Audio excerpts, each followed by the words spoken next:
Muy buenos días. En esta oportunidad, quien les habla es la licenciada Iris Ochoa Ito, que va a exponer el tema sobre insuficiencia cardíaca. Bien, para hablar de insuficiencia cardíaca debemos de recordar el ciclo cardíaco, ¿no? Que consta de la sístole y la diástole. Tenemos lo que es la sístole, dentro de este está la sístole auricular o llenado ventricular activo, la contracción isovolumétrica, la eyección y dentro de la diástole tenemos lo que es la relajación isovolumétrica, el llenado ventricular pasivo. O la que dura más es la diástole.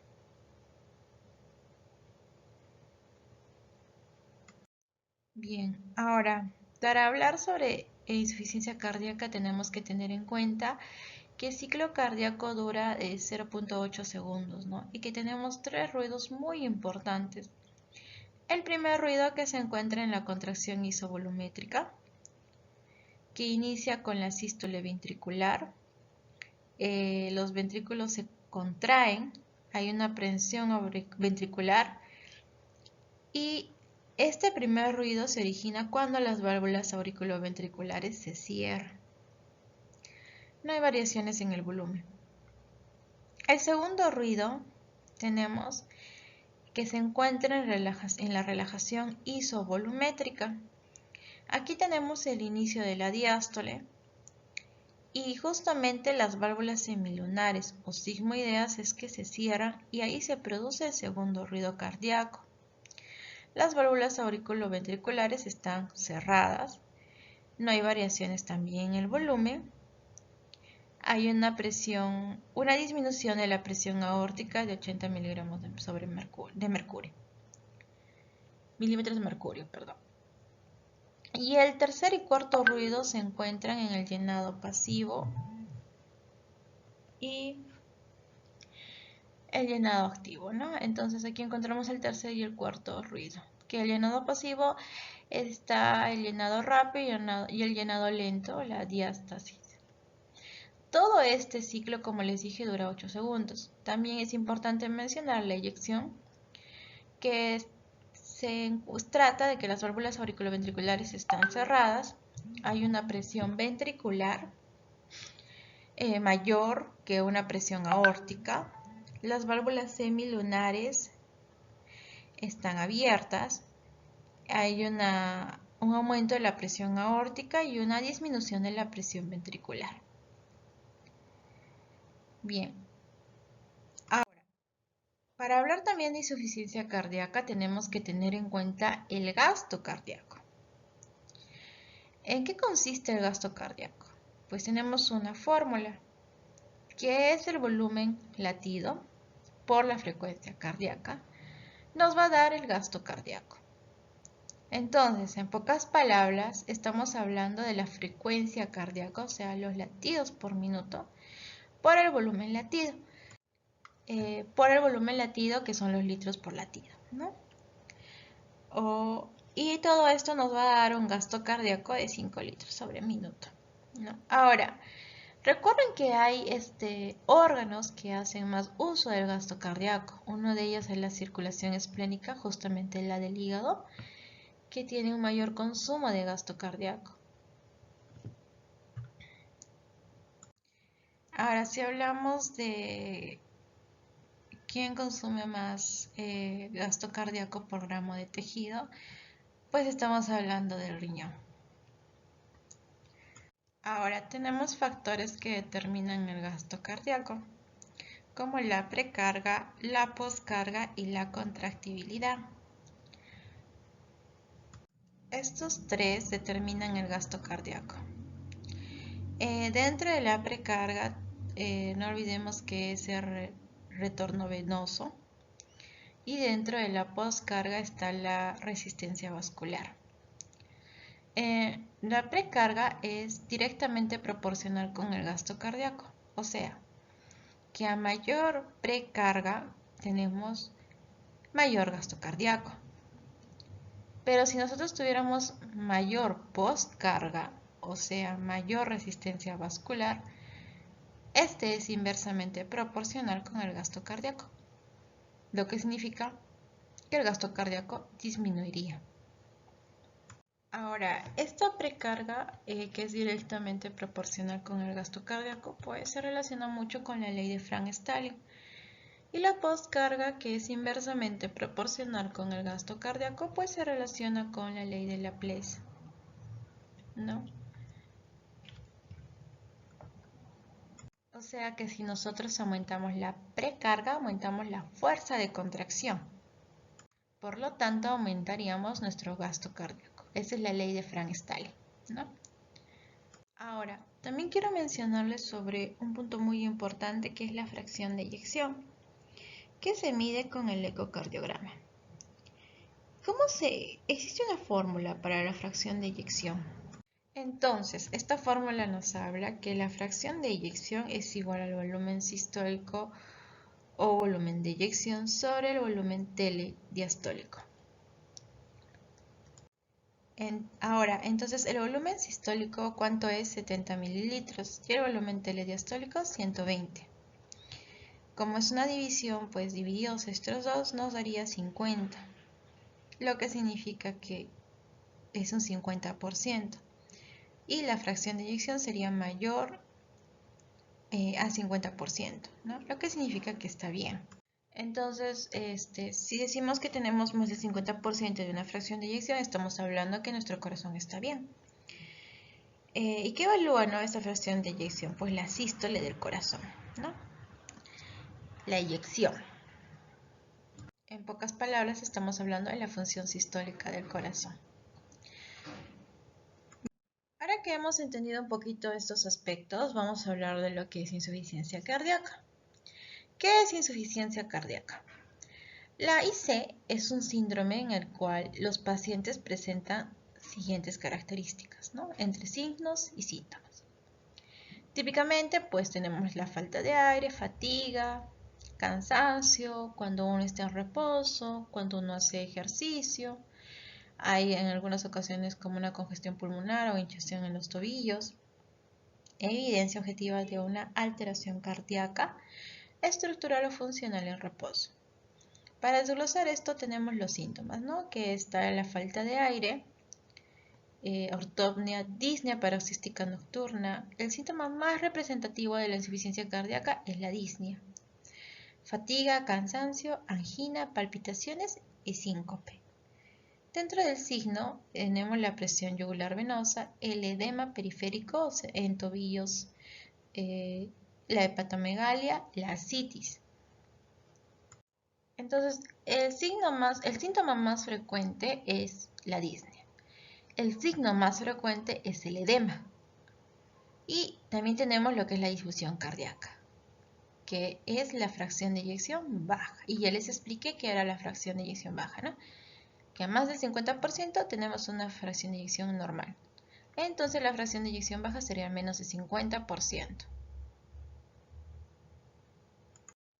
Ya. Ahora, dentro de su etiopatogenia, antes de pasar a la etiopatogenia, decirles que todos esos signos y síntomas nos hacen llegar a una valoración en la que nuestro corazón o el corazón de esta persona afectada no tiene la capacidad de bombear sangre, no hay una buena eyección, ¿no? Ahora, con todo eso, vamos a pasar a la etiopatogenia. Como primera causa tenemos la cardiopatía isquémica, la enfermedad coronaria, ¿no? Es la primera causa de falla cardíaca.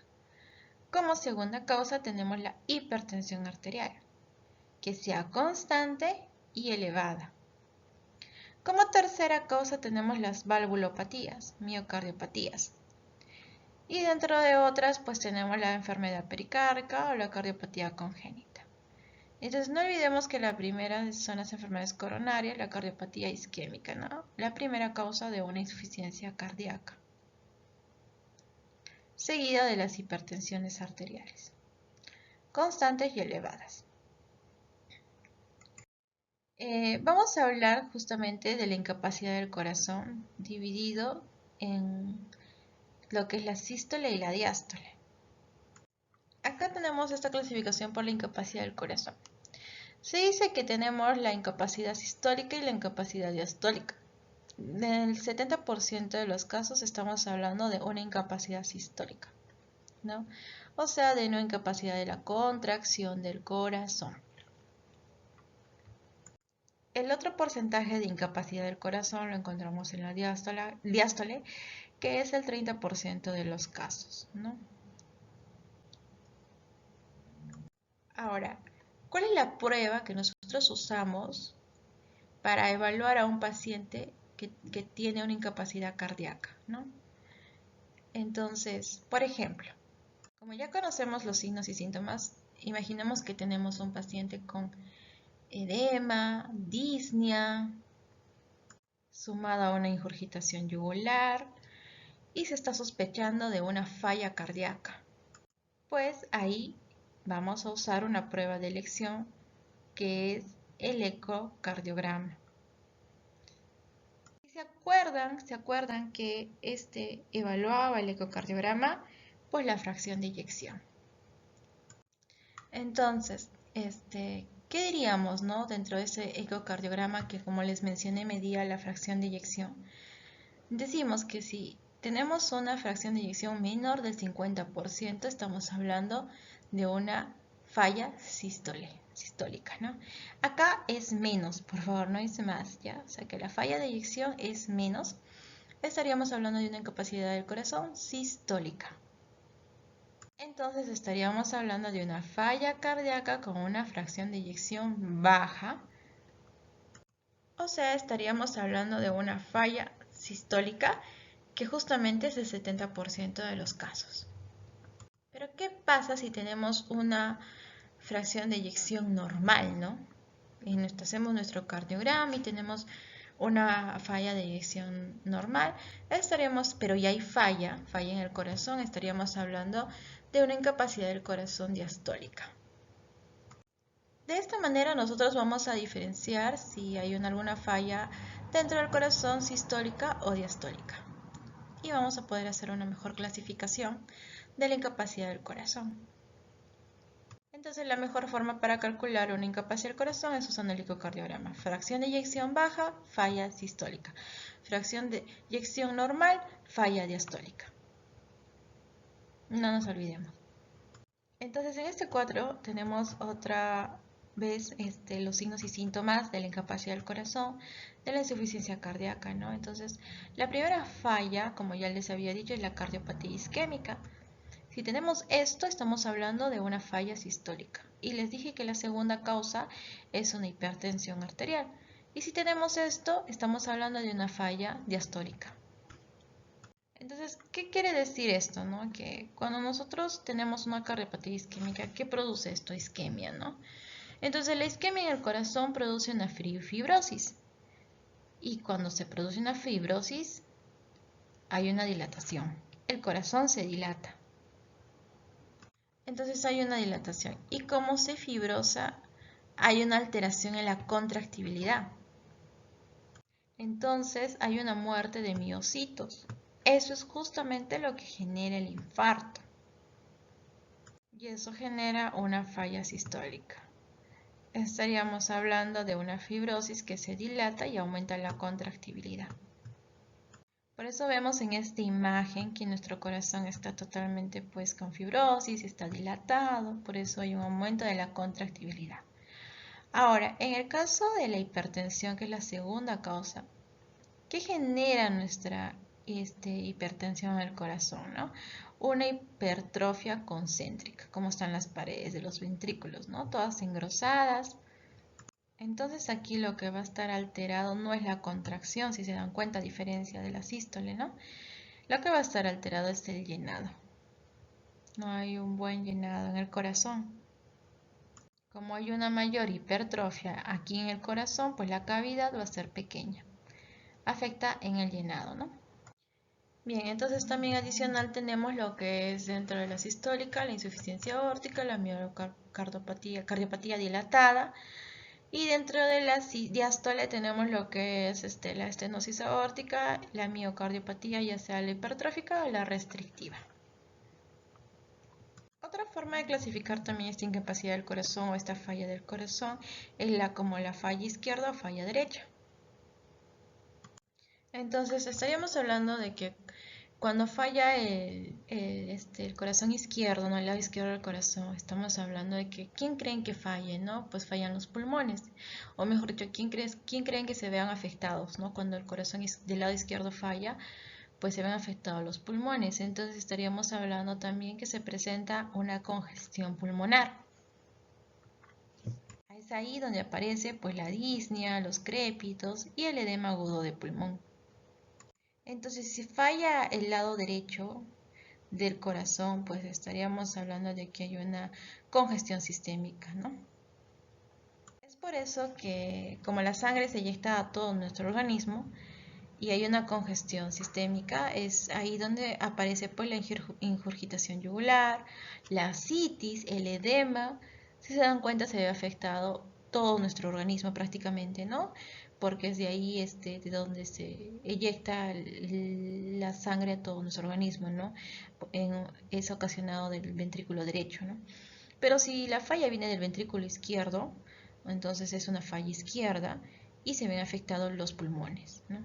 Por eso hay lo que les dije, edema agudo de pulmón, una congestión pulmonar. Es otra forma también de que nosotros nos podemos dar cuenta qué lado del corazón está haciendo una falla, el derecho o el izquierdo. Ahora, dentro de estos dos, la falla izquierda y la falla derecha, el más frecuente es la falla izquierda, por cardiopatía isquémica o por insuficiencia, ¿no?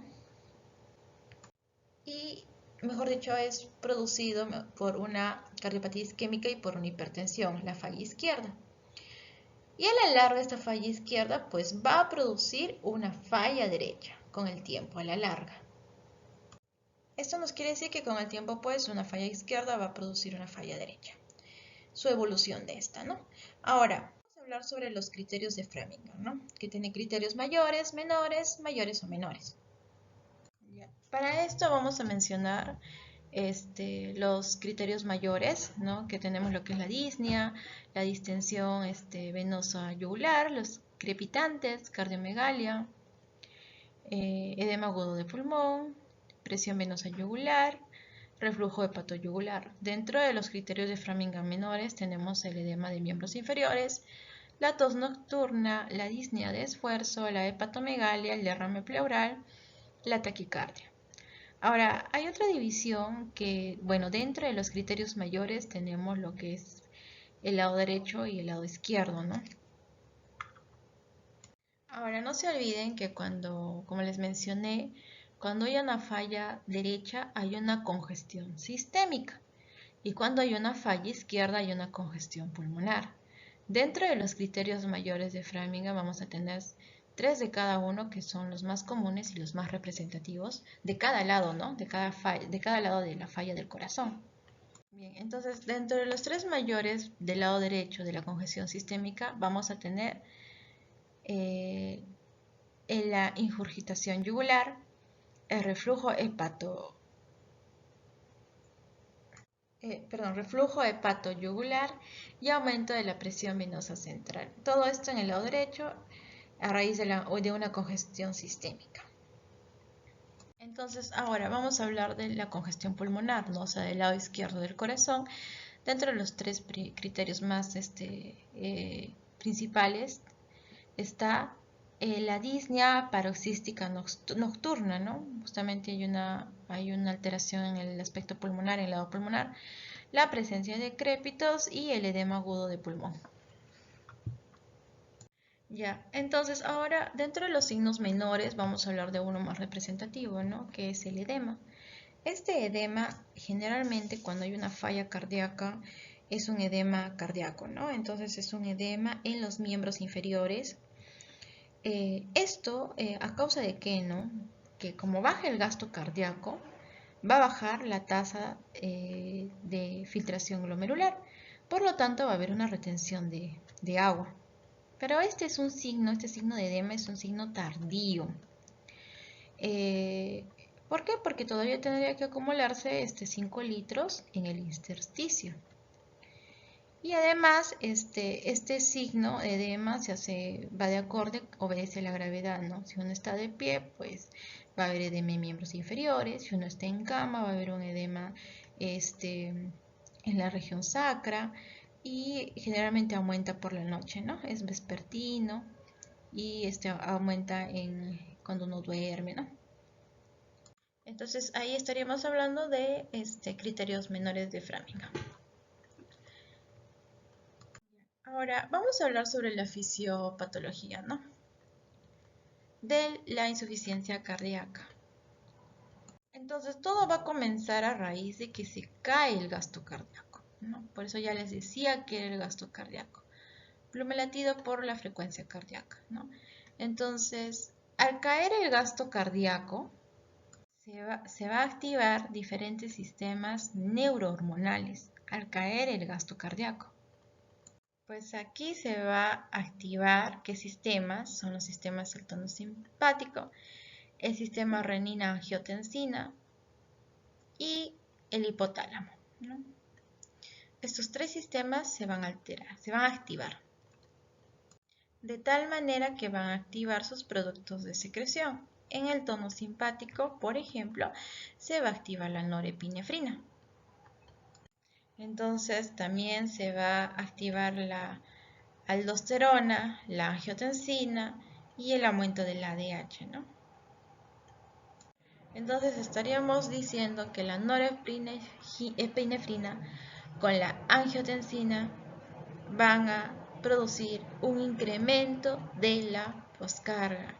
¿Y qué decíamos? Que la poscarga que era inversamente proporcional al gasto cardíaco. Eso quiere decir que si la poscarga sube, el gasto cardíaco va a bajar, ¿no? Ahora, ¿por qué ocurre la poscarga? ¿No? Porque justamente hay una vasoconstricción producto del aumento de la norepinefrina y de la angiotensina. Ahora, en el caso de la aldosterona y el ADH, el ADH va a generar una retención de agua. Entonces, la aldosterona y la retención del agua pues van a producir una volemia, que a la larga esto va a producir un aumento de la precarga. Y recuerden que la precarga es directamente proporcional con el gasto cardíaco. Al haber mayor precarga, va a haber mayor gasto cardíaco. Entonces llegamos a la conclusión de que un paciente con falla cardíaca va a tener aumentada la poscarga y aumentada la precarga. Entonces, ¿qué significa? ¿No? Que con el tiempo este incremento de la poscarga, este incremento de la precarga van a originar un remodelado cardíaco. Y esta es la causa de muerte de un paciente con insuficiencia cardíaca. Ahora, la norepinefrina, la angiotensina y la aldosterona son las que causan básicamente este remodelado, ¿no? Ocasionan esta poscarga y esta precarga y ocasionan este remodelado cardíaco que a la larga, como les dije, va a causar la muerte. Ahora, existen medicamentos, ¿no? Fármacos que nos ayudan de cierta manera a evitar estos tres que dañan a nuestro corazón, como la norepinefrina, la angiotensina y la aldosterona, que son pues para norepinefrina utilizan lo que es los beta bloqueadores, para la angiotensina las YECAS y para la aldosterona pues la espironolactona, ¿no? De esta manera vamos a evitar este remodelado cardíaco, que es una de las causas, bueno, es la principal causa de muerte en un paciente con falla cardíaca. Ya, ahora vamos a pasar a ver los tipos de ICC, ¿no? Tenemos lo que es uno de los principales tipos, pues la insuficiencia cardíaca izquierda, ¿no? Y ya les mencioné, ¿no? Que cuando falla el lado izquierdo del corazón, pues, ¿quiénes se ven afectados? Los pulmones. Entonces, esto producto de una cardiopatía isquémica, de una hipertensión o una vulvalopatía. Cuando falla, no se olviden que cuando falla el lado izquierdo del corazón, pues hay edema agudo de pulmón, congestión pulmonar, disnea, ¿no? Se ven afectados básicamente los pulmones. Luego también tenemos la insuficiencia cardíaca derecha, ¿no? Que como ya les dije es justamente la evolución de la falla izquierda, ¿no? Ahora no se olviden también que tenemos la insuficiencia cardíaca diastólica, que son los 30% de casos debido a una hipertensión arterial o una estenosis aórtica. Tenemos también la insuficiencia sistólica, que es el 70% de los casos debido a una cardiopatía isquémica, insuficiencia aórtica, miocardiopatía dilatada. Y bueno, también existe la insuficiencia de alto gasto, con el caso que te presentan las embarazadas, la anemia o una fístula auriculoventricular. Ya. Aquí tenemos la clasificación, ¿no?, del AJA y del NIJA. El AJA nos habla sobre estadios, ¿ya? O sea, la Asociación Americana del Corazón nos habla sobre estadios, el cual nos presenta 4 estadios, A, B, C y D. Y nos habla sobre insuficiencia cardíaca aguda e insuficiencia cardíaca crónica. Dentro del estadio A, en insuficiencia cardíaca aguda, tenemos lo que es la insuficiencia cardíaca aguda descompensada. En el estadio B, insuficiencia cardíaca aguda hipertensiva. En el estadio C, edema agudo de pulmón. Y en el estadio D, shock cardiogénico. Eso dentro de una insuficiencia cardíaca aguda. Y dentro de una insuficiencia cardíaca crónica tenemos lo que es el estadio A también, que es sin daño estructural o alteración funcional. El estadio B, alteración estructural fuertemente relacionada con el desarrollo de la IC. El estadio 3 IC, sintomática asociada con daño estructural cardíaco. El estadio D, IC con sintomatología en reposo a pesar del tratamiento máximo, alteración estructural cardíaca avanzada. Tenemos insuficiencia cardíaca aguda con gasto elevado e insuficiencia aguda derecha, ¿no? Lo que ya les mencioné. Acá les puse un cuadrito de comparación sobre el AJA y el NIJA, ¿no? El AJA nos habla, como les dije, de estadios y el NIJA nos habla sobre clases. El AJA, en su estadio 1, a comparación con la clase 1 del NIJA, pues son pacientes que tienen sin limitación de la actividad física. O sea, son pacientes que realizan sus actividades diarias normales, ¿no? En la clase 2, que es un paciente con ligera limitación de la actividad física, y en el cuanto al estadio B del AJA, habla sobre pacientes asintomáticos, ¿no? En la clase 3 y el estadio C del AJA y clase 3 del NIJA, pues habla sobre pacientes con acusada limitación de la actividad física, ¿no? Cualquier actividad física provoca una aparición de síntomas, ¿no? El estadio C del AJA nos menciona pacientes con insuficiencia cardíaca sintomática, ¿no? Ahí es donde ya se presentan los síntomas más notorios. En el estadio D nos dice, ¿no?, como les dije, es ya una enfermedad cardíaca estructural avanzada, ¿no? Y los síntomas ya son más notorios y que se notan incluso cuando una persona está en reposo, ¿no? En la clase 4 es paciente con síntomas de insuficiencia cardíaca en reposo. Se podría decir que ambos denotan casi lo mismo, ¿no? Mencionan lo mismo, ¿no? Simplemente que son dos tipos de clasificación.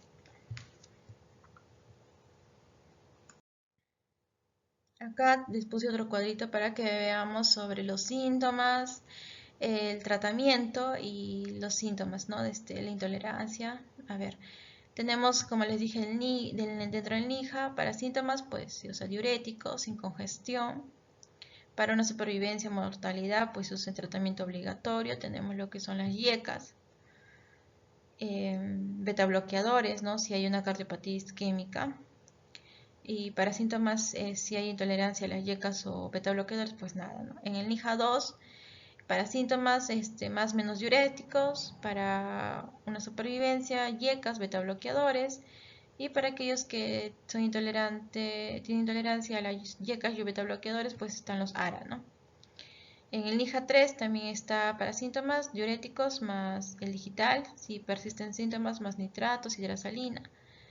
Dentro de una supervivencia y mortalidad, pues están los YECAS, beta bloqueadores y la espironolactona, ¿no? Para, ¿quién les dije? Para la aldosterona.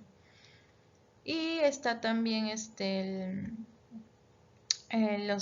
presentan los síntomas, se encuentran los ARAS, YECAS, ¿no?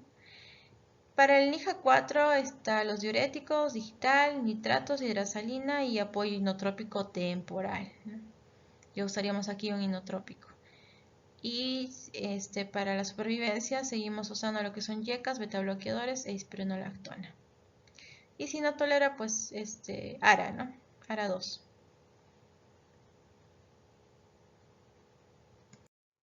Ya, acá también les presento otro cuadro de Nija y estadios, ¿no? En cuanto a Nija, pues es asintomático. eh, en su clase 2 está lo que se siente los síntomas a moderado esfuerzo, y el estadio 3 a leve esfuerzo, y el 4 a una disnea reposo. Algo más también que les quiero mencionar es que en cuanto a los estadios, dentro de la clase A se habla que hay factores de riesgo, ¿no? O sea, es una persona que es asintomática, al igual que la clase B, que el estadio B, pero no hay síntomas, pero en la clase A, en el estadio A, sí hay factores de riesgo. En el estadio B hay una falla estructural o funcional. Se dice que en este estadio B es donde nosotros, el profesional de salud, debería de detectar ya a un futuro paciente con falla cardíaca para evitar que llegue a este paso, que sea sintomático, en donde en el estadio C pues presenta síntomas y sí reacciona al tratamiento, pero en el estadio D presenta síntomas pero ya no reacciona al tratamiento. Entonces, esta es la línea en la cual nosotros como profesionales de salud deberíamos de darnos cuenta que es un paciente que está con factores de riesgo. Entonces, básicamente estaríamos hablando de entre los factores de riesgo, pues un paciente que tiene hipertensión, obesidad, ¿no? Entonces, colesterol elevado, ¿no? Deberíamos estar ya viendo a esos pacientes como pacientes candidatos a poder hacer alguna falla cardíaca. Entonces es lo mismo que sucede aquí con el NIJA, ¿no? Como les decía, el paciente que realiza todas sus actividades sin cansancio, sin mayor esfuerzo, pues es sintomático. El que corre, por ejemplo, pero presenta moderado esfuerzo, está ya en una clase 2, y el que ya presenta leve esfuerzo haciendo sus actividades, ejercicio, pues en una clase 3. Y bueno, el que está sin hacer nada, está en reposo y presenta disnea, ¿no? Entonces, el 1, el 2 y el 3 de la NIJA ya son descompensados. Lo que se busca es que regrese a la clase 1. Y dentro de los estadios, pues se dice que el A y el B, el estadio A y B, deberían ser los que se detecten a tiempo. Y el C y el D son ya diagnósticos tardíos, ¿no? Y en muchos casos no se reacciona al tratamiento. Ahora, ¿cómo es el manejo de la insuficiencia cardíaca, no? Ya, el manejo, pues, lo más importante es bajar la poscarga. Ya, o sea, al bajar la poscarga, nosotros estaríamos bajando la resistencia vascular, ¿no? Y para esto, ¿cómo vamos a bajar la poscarga? Pues con vasodilatadores, ¿no? Aquí encontraríamos que el de mejor elección es los YECAS, ¿no? Ahora, luego deberíamos de bajar la precarga, ¿no? ¿Y cómo vamos a bajar la precarga? Con los diuréticos, ¿no? Entonces, no olvidemos que entre la poscarga también podemos usar los ARA2, los beta-block y la espironolactona, ¿no? Y para la precarga, ¿cómo bajaríamos? Pues con los diuréticos. Recuerden que la fisiopatología de la insuficiencia cardíaca es que tenemos la precarga y la poscarga elevada, entonces lo que debemos buscar es bajar estos dos, ¿no? Ya, entonces, una vez que nosotros hemos mejorado usando estos, ¿no? Estos fármacos, eh, hemos vuelto, mejor dicho, a nuestro paciente a un estado asintomático, ¿no? Le hemos bajado la presión y todo eso, ¿no? Entonces, para nosotros seguir continuando con nuestro tratamiento, deberíamos de seguir usando beta bloqueadores, ¿no? En aquellos pacientes a quienes ya hemos estabilizado, que ya son asintomáticos, ¿no? De esta insuficiencia cardíaca. O sea que usamos betabloqueadores cuando nuestro paciente ya está compensado asintomático, ¿no? De la insuficiencia cardíaca. Y para mejorar la contractibilidad, pues vamos a usar la digoxina y los lanotócidos, ¿no? Acá tenemos el algoritmo de tratamiento para pacientes con insuficiencia cardíaca sintomática y la fracción de eyección disminuida, ¿no? Entonces, si nuestro paciente tiene una insuficiencia cardíaca sintomática, o sea, estaríamos hablando de un estadio un estadio C y D y una clase 3 y 4 más o menos, ¿no? Entonces, más una fracción de eyección disminuida, como ya les mencioné. Estaríamos usando diuréticos, más yecas o ARA y ajustar las dosis hasta alcanzar la estabilidad clínica. Y una vez que nosotros alcanzamos la estabilidad clínica, como les mencionaba, vamos a usar beta bloqueadores, ¿no? Beta. Si a pesar de eso persisten los signos y síntomas, si fuera el caso de que sí, vamos a añadir un antagonista de la aldosterona o ARA, ¿no? Y si a pesar de eso sigue existiendo, persisten los síntomas y signos, si el caso fuera así, pues si acá, por ejemplo, observamos que el EKG tenemos un QRS mayor a 120, ¿no? Entonces, vamos a hacernos la misma pregunta, ¿no? Si seguimos o no seguimos con los signos, síntomas. Entonces, vamos a tener que considerar la idea de que fuera el caso un sí, un marcapaso, ¿no? Y si fuera el caso que no, pues considerar digoxina, hidralazina, nitrato o dispositivos de asistencia, ¿no? Puede ser un trasplante también. Ahora, nos quedamos aquí en los betabloqueadores. Si fuera el caso del no, de un no y tiene un FEBI menor a 35%, pues también seríamos la misma pregunta. Si fuera el caso un sí o un no, si fuera un sí, considerar un DAI. Si fuera un no, no está indicado el tratamiento subsiguiente, ¿no? Y aquí, pues si al añadir la antagonista de la aldosterona o ARA, ¿no? Persisten los síntomas, pues en el sí es este caso y en el no regresamos al FEBI menor de 35, ¿no? Este es un algoritmo del tratamiento de pacientes con insuficiencia cardíaca, ¿no? Hay que detectar la comorbilidad y factores desencadenantes no cardiovasculares como la anemia, enfermedad pulmonar, disfunción renal, disfunción tiroidea, cardiovascular, si fuera el caso, isquémica, enfermedad coronaria, hipertensión, disfunción valvular, disfunción diastólica, fibrilación auricular o disritmias ventriculares y una bradicardia, ¿no? Considerando como el último de los casos usar un marcapaso. Acá tenemos los fármacos usados en una insuficiencia cardíaca. Como les mencioné, los inhibidores de la enzima de conversión a angiotensina, el captopril, el enalapril, ramipril, tranlonapril.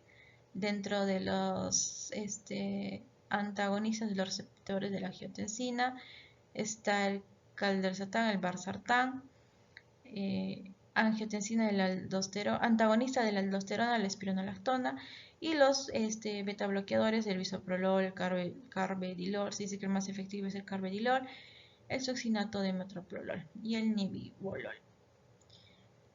Bien, eso sería todo, gracias.